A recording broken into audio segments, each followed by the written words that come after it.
কি কি আনছো? যা যা বলছো একদম লিস্ট অনুযায়ী সবই আনছি, শুধু বাড়তি আনছি পুঁটি মাছ। পুঁটি মাছ আনছো? তুমি জানো না আজকে খালা আসবে না? তুমি এই পুঁটি মাছগুলি আনছো, আমি এগুলি কেমনে কাটবো? আহারে, গেটের পাশে দেখলাম যে একদম লাফাইতেছে দেশি তাজা ছোট ছোট পুঁটি মাছ। আর বুঝাইতে হবে না। আরে বুঝানোর কিছু না, তুমি দুপুরবেলা এক কাজ করবা, এই পুঁটি মাছগুলি বেশি করে তেল দিয়ে একদম কড়া ভাজি করবা, বুঝছো?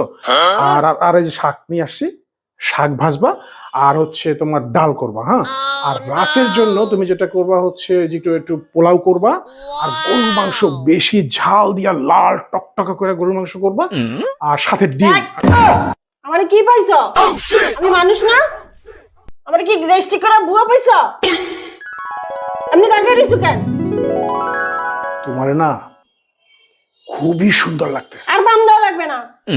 পাম না, সত্যি বলতেছি, তোমারে একদম পরীর মতন লাগতেছে। তাই? হ্যাঁ, একদম নায়িকা ফেল। হইছে, যাও ফ্রেশ হও, আর কি কি খাবা আরেকবার বইলা দাও। হ্যাঁ, আমি বলতেছি তুমি যাও, আমি ফ্রেশ হয়ে আসতেছি। কি বুঝলেন? এটাকে বলে মোল্লা পাম, স্ত্রী বশীকরণ তাবিজ।